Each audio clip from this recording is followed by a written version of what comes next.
आज अभी तक हम लोग पढ़ लिए धातु के भौतिक गुण। आपको बोले थे कि आज के अगले क्लास में हम लोग क्या पढ़ेंगे? रासायनिक गुण। क्या पढ़ेंगे? रासायनिक गुण। तो आज हम लोग बात करेंगे धातु के रासायनिक गुण पे। किस में बात करेंगे बाबू? रासायनिक गुण पे। ठीक है, एक एक करके अब हम लोग जैसे पिछले क्लास में हम लोग धातु के भौतिक गुण को एक एक करके समझे थे, सारे बातों को याद होगा आपको। उसी प्रकार आज हम लोग धातु के रासायनिक गुण को भी एक एक करके आराम से पढ़ने वाले हैं। दिक्कत नहीं ना किसी को? चलिए, तो रासायनिक गुण में सबसे पहला हम लोग समझेंगे ऑक्सीजन के साथ संयोग। किसके साथ बाबू? ऑक्सीजन के साथ। ऑक्सीजन के साथ संयोग का मतलब कि जब कोई भी धातु ऑक्सीजन के साथ संयोग करता है, ऑक्सीजन के साथ अभिक्रिया करता है, तो ऑक्सीजन के साथ संयोग करने के बाद वो अभिक्रिया करके ऑक्साइड का निर्माण करता है। किसका निर्माण करता है? किसका निर्माण करता है? ऑक्साइड का निर्माण करता है। कोई दिक्कत किसी को? यानी कि अगर धातु के साथ ऑक्सीजन अभिक्रिया करेगा तो किसका निर्माण होगा बाबू? ऑक्साइड का। तो कहोगे सर ऑक्साइड का निर्माण कैसे? आप उदाहरण के साथ कुछ बातों को समझने का प्रयास कीजिए। एक उदाहरण आपके सामने है। अब देखिए 4Na, ये क्या हो गया? सोडियम हो गया जी। क्या हो गया? अब सोडियम का अभिक्रिया किसके साथ करा रहे हैं? ऑक्सीजन के साथ। किसके साथ? धातु और ऑक्सीजन। धातु है क्या बनेगा? 2Na2O। 2Na2O ये बन गया आपका सोडियम मोनोऑक्साइड। क्या बन गया?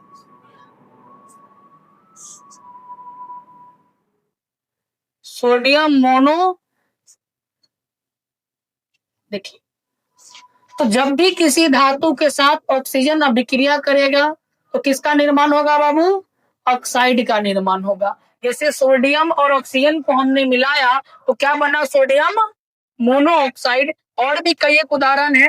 अब देख लीजिए कि मैग्नीशियम है आपका। क्या बाबू? अब हम मैग्नीशियम के साथ ऑक्सीजन मिलाते हैं तो क्या बन जाएगा? देखो दो को दोनों है ना, तो 2 आगे दोनों में 2 है ना जी, दोनों को 2 बढ़ा दो। इसका मतलब ये हो गया कि ये इसके आगे 2 लगाया तो मैग्नीशियम भी 2 और ऑक्सीजन भी। इसका मतलब ये हुआ। ठीक है, इसका मतलब समझ में है ना जी? देखिए इसमें 2 और सोडियम पहले से इसका अणु, अब 2 2 4 आए, ऑक्सीजन का क्या गो? 2 गो। अब समझिए, तो जब भी मैग्नीशियम के साथ हमने क्या किया? ऑक्साइड का विक्रिया कराया तो क्या बना देगा बाबू? सॉरी, ऑक्साइड करेगा। मैग्नीशियम के साथ हमने किसका विक्रिया कराया? ऑक्सीजन के साथ। तो क्या बनाएगा? Magnesium oxide. क्या बन जाएगा बाबू? Magnesium oxide.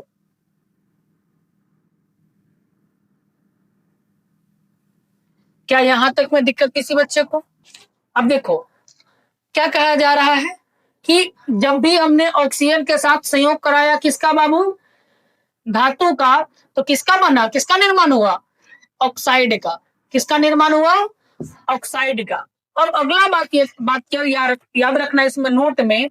सर क्या याद रखना है? तो धातु के जो ऑक्साइड होते हैं, धातु के ऑक्साइड, ये धातु का ऑक्साइड है ना जी, ये धातु का ऑक्साइड है ना, तो ये क्या होते हैं? भास्मिक होते हैं। क्या बाबू? भास्मिक का मतलब इसमें भस्म वाला गुण होता है ना जी। क्या होते हैं? भास्मिक होते हैं, जो कि जल में घुल करके क्या बनाते हैं? जल में घुल कर क्या बनाते हैं? क्षार बनाते हैं। क्या बनाते हैं बाबू? वही भस्म जब जल में घुल जाएगा तो क्षार बन जाता है। और याद रखिए जैसे कि इसमें कौन कौन होगा? देखिए Na2O यानी सोडियम ऑक्साइड, K2O कौन हो जाएगा बताइए? पोटेशियम ऑक्साइड, CaO ये सब कौन हो जाएगा? Calcium oxide. ये वो सब ऑक्साइड है धातु का जो भास्मिक रूप, इसका गुण कैसा होता है बाबू? भास्मिक होता है, और जब भी यह जल में घुलेगा तो कैसा रूप ले लेगा? क्षारीय रूप ले लेगा। और कुछ ऐसा भी होता है ऑक्साइड जो कि अम्लीय एवं भास्मिक दोनों गुण रहता है। अब देखो Al2O3 ZNO PbO barium oxide. अभी हम क्या बताएं कि सर धातु के जो ऑक्साइड होते हैं, सर धातु ऑक्साइड कौन? धातु के साथ जब ऑक्सीजन मिलेगा तो क्या बन जाएगा? धातु ऑक्साइड बन जाएगा। कि क्या है धातु ऑक्साइड? ये क्या है धातु ऑक्साइड? क्योंकि धातु के साथ जब ऑक्सीजन मिलता है तो क्या बनता है? ऑक्साइड। तो अब ये धातु और ऑक्साइड दोनों मिल गया कि धातु ऑक्साइड हो गया। कुछ धातु ऑक्साइड का गुण होता है जो कि भास्मिक होता है। कैसा होता है? यानी वो भस्म के रूप में होता है। जब भी उसको जल में मिलाइएगा तो क्या बन जाएगा? क्षार बन जाएगा। और कुछ जैसे कि देखिए Na2 सोडियम ऑक्साइड, आपका पोटेशियम ऑक्साइड और आपका कैल्शियम ऑक्साइड, ये सब के सब धातु ऑक्साइड है। क्या है बाबू? धातु ऑक्साइड है। लेकिन और इसका गुण कैसा है बाबू? भास्मिक है, यह भस्म के समान है। जब भी इसको जल में मिलाया जाएगा तो क्या बन देगा? क्या बना देगा? क्षार बना देगा। क्या बना देगा? क्षार बना देगा। लेकिन कुछ धातु का ऑक्साइड ऐसा होते हैं जो कि अम्ल और भस्म का उसमें दोनों गुण पाया जाएगा। जैसे कि ये आपका केवल क्या हो गया?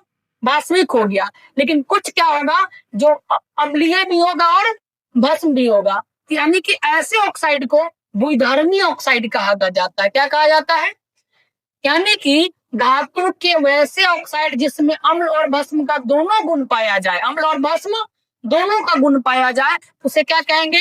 द्विधर्मी ऑक्साइड। सब धातु है और सब में ऑक्सीजन मिला है ना जी। सब धातु ऑक्साइड है। क्या है बाबू? और ये जो धातु ऑक्साइड हमने आपके सामने लिखाया, इसमें अम्ल का भी गुण है और भस्म का भी गुण है। इसमें अम्ल का भी गुण है और भस्म का भी गुण है। तो वैसा धातु ऑक्साइड जिसमें अम्लीयता और भस्मिक दोनों गुण हो, वैसे को हम लोग क्या कहते हैं? द्विधर्मी ऑक्साइड कहते हैं। क्या कहते हैं? इसमें केवल भस्म वाला गुण है और इसमें अम्ल और भस्म वाला दोनों गुण है। तो ये क्या हो गया बाबू? द्विधर्मी ऑक्साइड। क्या किसी बच्चे को दिक्कत? अब एक बात याद रखना है। सर कौन सा बात याद रखना है? देखिए अभी तो आप देखें कि सर धातु जो है ऑक्सीजन के साथ विक्रिया करके क्या बनाता है? ऑक्साइड बनाता है। क्या बनाता है? क्या बनाता है? ऑक्साइड बनाता है। अब देखिए एक बात क्या कि धातु जो है ऑक्सीजन के साथ विक्रिया तो करता ही है, लेकिन सब धातु एक समान ऑक्सीजन के साथ विक्रिया कोई बहुत जल्दी कर लेता है, कोई लेट से करता है, कोई उससे भी लेट से करता है। मतलब कि धातु की जो ऑक्सीजन के साथ सहयोग करने की क्रियाशीलता है सब में एक समान नहीं होता है। कोई दिक्कत किसी को? अब समझिए जैसा कि सबसे पहले आप समझते हैं सोडियम और पोटेशियम। ध्यान दो बाबू, मैं क्या बोला? सोडियम और पोटेशियम, ये दोनों जो है बहुत अत्यधिक क्रियाशील होता है। ये दोनों क्या होता है? बहुत अत्यधिक क्रियाशील होता। मतलब ये कमरे के ताप पर ही क्या होगा? ऑक्सीजन के साथ अभिक्रिया कर लेगा। बात मेरा समझ में आ रहा है कि नहीं आ रहा? कि कमरे के ताप पर भी ऑक्सीजन के साथ क्या कर लेगा? अभिक्रिया कर लेगा। सोडियम ऐसा है कि कमरे के ताप पर ही जलने लग जाता है। तो सबसे अधिक क्रियाशील कौन हो गया? सोडियम।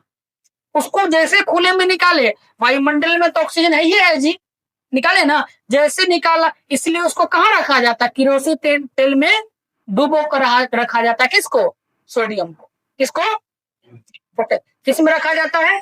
केरोसिन तेल में डुबा करके। और नहीं से जैसे उसको बाहर निकालिएगा कमरे के ताप पर ही, यानी कि जो हमारा रूम टेम्परेचर है, इसी के साथ जो भी ऑक्सीजन इसके साथ विक्रिया करेगा क्या हो जाएगा? जलने लग जाएगा। तो आप क्या देखे सर, सबसे अधिक क्रियाशील धातु कौन है?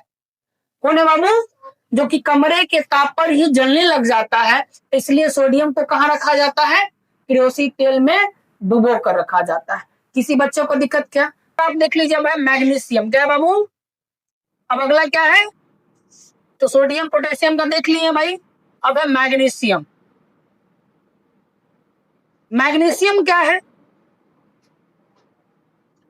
कि मैग्नीशियम क्या है? तो मैग्नीशियम को कमरे के ताप पर जब जलाया जाएगा, तब जाकर जब ये जलेगा, तब जाकर के ऑक्सीजन के साथ अभिक्रिया करके क्या करेगा? ऑक्साइड बनाएगा। कौन? मैग्नीशियम। क्या हो जाएगा? जैसे कि 2Mg प्लस O2, तो क्या बन जाएगा? 2MgO। बात समझ में आ रहा है ना? तो ये हो गया आपका मैग्नीशियम ऑक्साइड। अब देखिए, आपको हम सीक्वेंस वाइज समझाते जाएंगे कि सबसे अधिक क्रियाशील कौन है, फिर उससे कम क्रियाशील कौन है, फिर उससे कम क्रियाशील कौन है। डिसेंडिंग ऑर्डर में सारे बातों को मैं आपको बताते जाऊंगा। तभी आप क्या देखें, दोनों भाई साहब, ये सोडियम भाई साहब कितना बेताब रहता है कि बाहर निकला जलने लगा। बात समझ में आ रहा है ना? गांव समाज में एक आदमी ऐसा होता है कि ओकरा से बर्दाश्त नहीं होता कुछ तुम खरीदोगे तो। एक तो होता है कि देखो के लिए तनका से, ठीक है, वो देखा है कि कुछ खरीदा है कि अपने मन अंदर अंदर उसको जलना प्रारंभ होता है, यानी सबसे ज्यादा प्रज्वलित होता है वो, तो वह है सोडियम। इसलिए इसको अंदर बंदे करके रखा जाता है। अरे तुम भाई साहब नहीं निकोई, तुम संसार में आग लगा देगा। आए ये पूरे संसार में आग लगा देगा भाई साहब, ये अगर बाहर रहेगा तो। समझ में आ रहा है कि नहीं आ रहा है? इसलिए इसको, तो ये है। तो उसके बाद इससे कम क्रियाशील होता है मैग्नीशियम, यानी कि जब कमरे के ताप पर जलाया जाएगा तब ये ऑक्साइड क्रिया करके ऑक्सीजन के साथ कह रहे हैं, वायुमंडल में ऑक्सीजन तो है ना जी, तो उससे क्रिया करके मैग्नीशियम ऑक्साइड बनेगा। कब? जब जलाया जाएगा तब, ऐसे नहीं।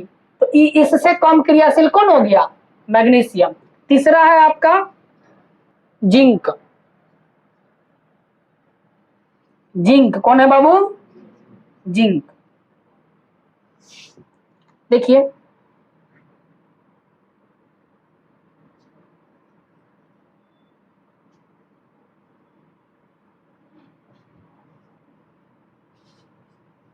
तीसरा है कौन बाबा?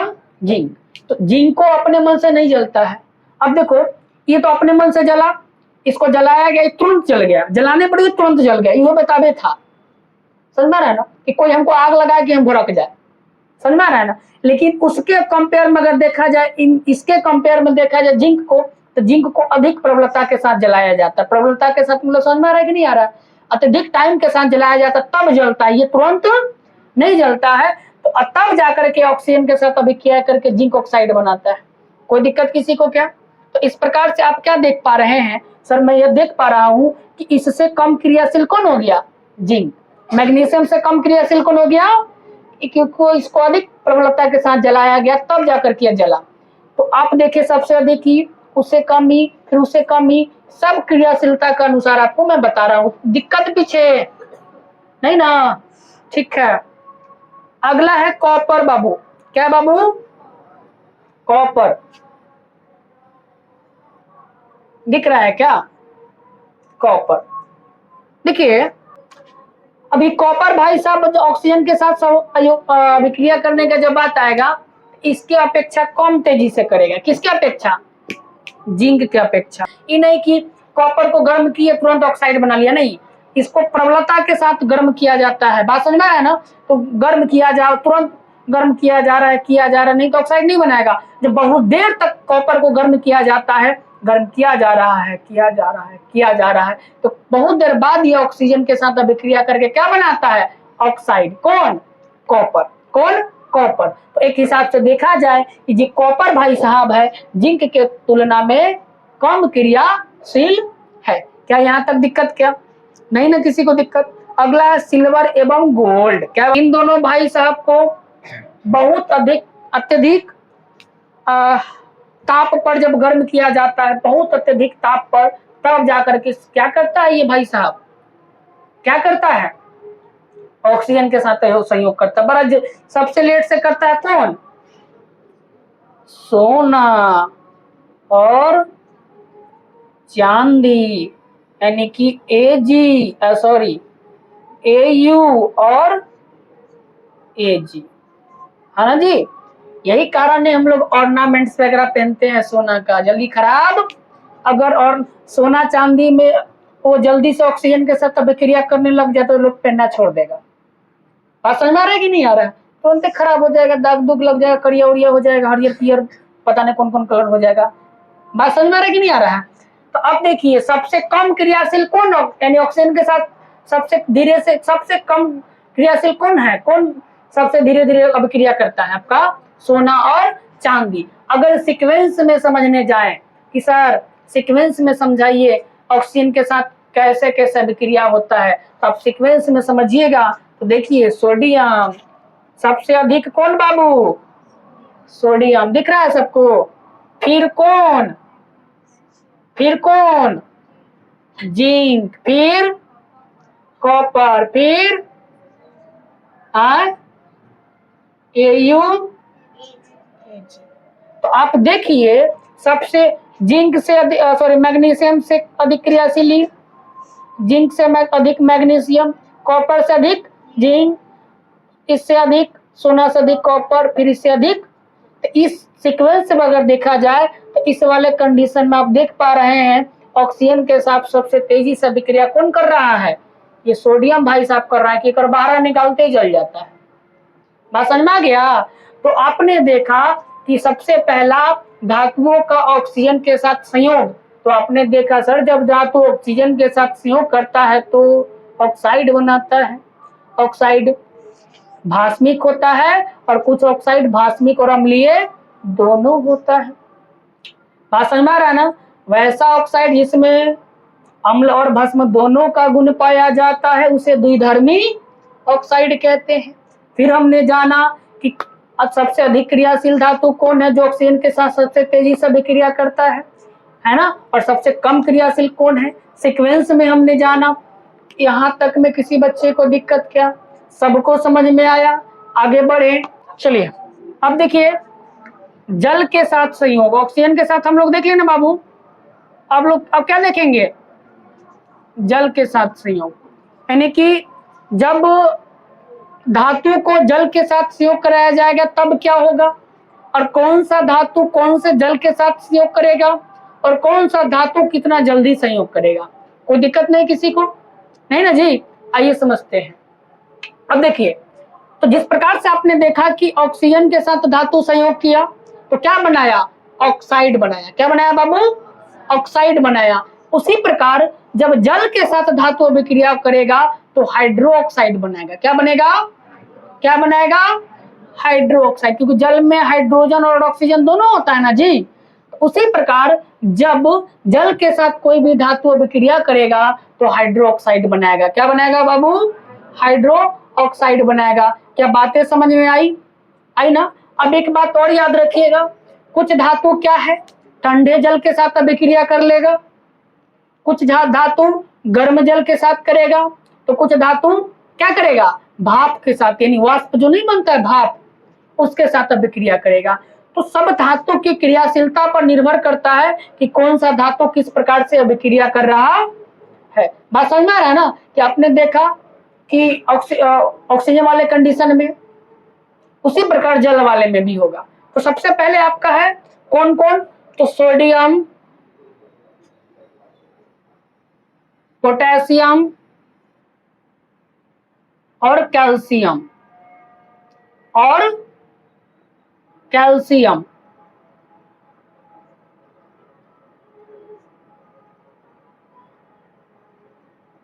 देखिए ये तीनों जो है, ये तीनों का जो हमने नाम लिखा, ये तीनों के तीनों ठंडे जल के साथ अभिक्रिया कर लेता। हेलो पीछे, तीनों किसके साथ अभिक्रिया कर लेता बाबू?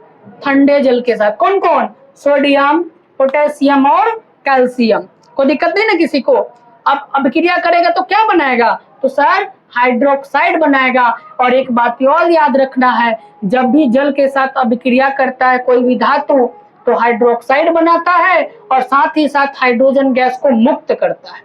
किस गैस को मुक्त करता है? हाइड्रोजन गैस को मुक्त करता है। जैसे कि देखिए एग्जांपल के लिए 2Na सोडियम, सोडियम का अभिक्रिया किसके साथ? जल के साथ। किसके साथ बाबू? ये जले का फॉर्मूला है, तो क्या बनेगा? 2Na2OH बना। सॉरी इसको ई लिख दो, 2 जब यहाँ लग गया तो क्या लिखेंगे? 2NOH और प्लस में H2, इसका मतलब ये हो गया कि हाइड्रोजन गैस मुक्त हो रहा है, मतलब रिलीज हो रहा है। कोई दिक्कत? तो आपने क्या देखा, जब सोडियम को हमने जल के साथ अभिक्रिया कराया तो सोडियम हाइड्रोक्साइड बना। क्या बना बाबू? सोडियम हाइड्रोक्साइड बना। और कौन मुक्त हुआ? हाइड्रोजन गैस मुक्त हुआ। तो जब भी धातु जल के साथ अभिक्रिया करता है तो क्या होता है बाबू? हाइड्रोक्साइड बनाता है और प्लस में हाइड्रोजन गैस को क्या करता है? रिलीज करता है, मुक्त करता है, बाहर निकलता है। किसी को दिक्कत क्या? फिर अगला देखिए, एक और पोटेशियम का भी देख लीजिए। पोटेशियम को अगर जल के साथ अभिक्रिया कराइए तब क्या बनेगा बाबू? आप ही लोग बोलिए, क्या बनेगा? बोलिए ना जी। पोटेशियम हाइड्रोक्साइड नहीं बनेगा? बनेगा कि नहीं बनेगा? पोटेशियम हाइड्रोक्साइड बना और क्या मुक्त हुआ? बाहर क्या निकला? हाइड्रोजन गैस बाहर मुक्त हुआ। फिर तीसरा क्या है आपका? कैल्शियम। क्या बाबू? कैल्शियम के साथ हमने क्या बनाया? जल का अभिक्रिया कराया तो क्या बना? देखिए आप, क्या बना? कैल्शियम हाइड्रोक्साइड बना। बना कि नहीं बना? और कौन सा गैस मुक्त हुआ? हाइड्रोजन। तो हमने क्या थ्योरी दिया कि जब भी धातु के साथ जल का अभिक्रिया कराएंगे या जल के साथ धातु का अभिक्रिया कराएंगे तो क्या होगा? हाइड्रोक्साइड का निर्माण होगा और साथ ही साथ ऑक्सीजन हाइड्रोजन गैस क्या होगा? मुक्त होगा। कोई दिक्कत? और ये तीनों भाई साहब जो है, सोडियम, पोटेशियम और कैल्शियम, ये तीनों के तीनों ठंडे जल के साथ अभिक्रिया कर लेता है। अभी देखिए, पोटेशियम सोडियम की अपेक्षा अधिक है। अब देखिए, अगर बात करेंगे, आपने देखा सर, हमने क्या देखा कि ये सोडियम, पोटेशियम और कैल्शियम तीनों के तीनों ठंडे जल के साथ अभिक्रिया किया, हाइड्रोक्साइड बनाया और क्या किया? हाइड्रोजन गैस को मुक्त किया। यहाँ तक में किसी बच्चे को दिक्कत क्या?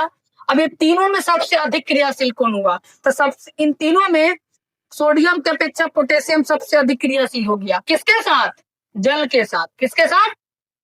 इससे तेजी से अभिक्रिया पोटेशियम कर लिया, लेकिन सोडियम जो हो गया कैल्शियम की अपेक्षा तेजी से अभिक्रिया कर लिया। किसके साथ?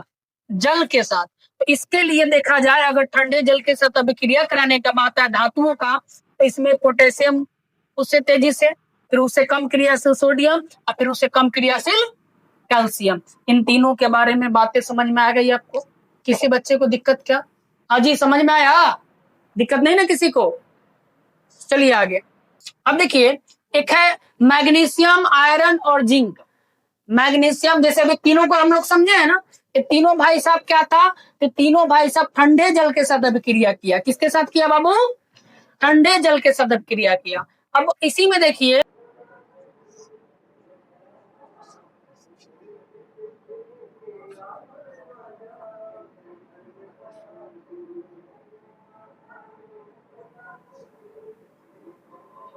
देखिए अभी क्या है, अगला हो गया मैग्नीशियम, आयरन और जिंक। ये तीनों भाई साहब नहीं, धातु, ये तीनों के तीनों जो धातु है ये ठंडे जल के साथ अभिक्रिया नहीं करती है। क्या सुना बाबू आप लोगों ने? ये तीनों ठंडे जल के साथ अभिक्रिया नहीं करती है, ये भाप के साथ अभिक्रिया करती है। तो भाप गर्मी में होगा जी? भाप कैसा होगा? गर्मी जलना होता है एक प्रकार से देखा जाए।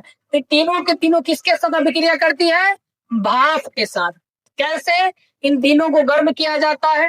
ये तीनों जब गर्म रहता है और इसके ऊपर क्या किया जाता है? भाप को प्रभावित किया जाता है, तब जाकर के यह क्या करती है? अभिक्रिया करके ऑक्साइड बनाती है और हाइड्रोजन गैस को मुक्त करती है। ठीक है, तो ये तीनों के तीनों क्या होगा? ये तीनों ठंडे जल के साथ अभिक्रिया नहीं करेगा, ये भाप के साथ अभिक्रिया करेगा। तीनों जब गर्म होगा और इस पर जब भाप प्रभावित किया जाएगा तो ये ऑक्साइड बनाएगा। क्या बनाएगा बाबू? ऑक्साइड बनाएगा और प्लस में हाइड्रोजन गैस को क्या करेगा? मुक्त करेगा। क्या दिक्कत किसी बच्चे को? नहीं ना? समझिए एग्जांपल के लिए, मैग्नीशियम Mg प्लस H2O। अरे भाई साहब, जल गर्म हो चाहे ठंडा, जल जले ना होगा। समझने के लिए आप समझ गए कि सर, हालांकि फॉर्मूला बदल जाएगा, गर्म जल का सूत्र बदल जाएगा, ठंडा का बदल जाएगा, नहीं, सूत्र एक ही रहेगा। तो मैग्नीशियम को जब हम गर्म जल यानी भाप के साथ अभिक्रिया कराएं तो क्या बन गया?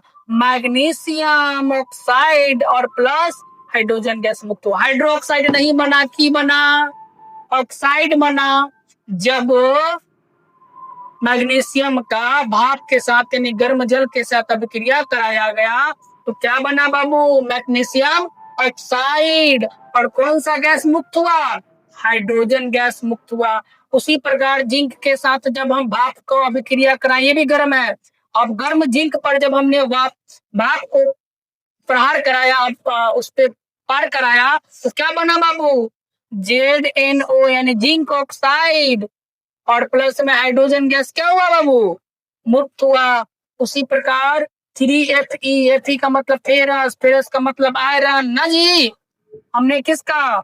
जल का विक्रिया कराया तो क्या बन रहा है जी?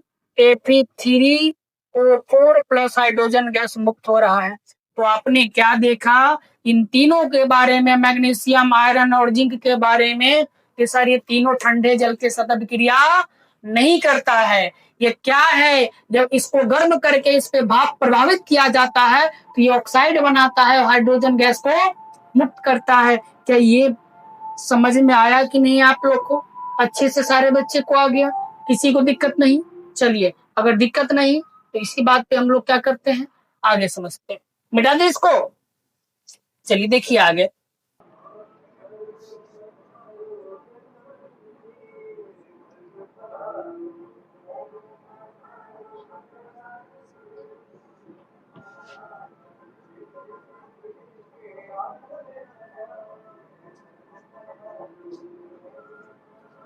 तो अगला देखिए आप लोग, अगला क्या देखना है सर?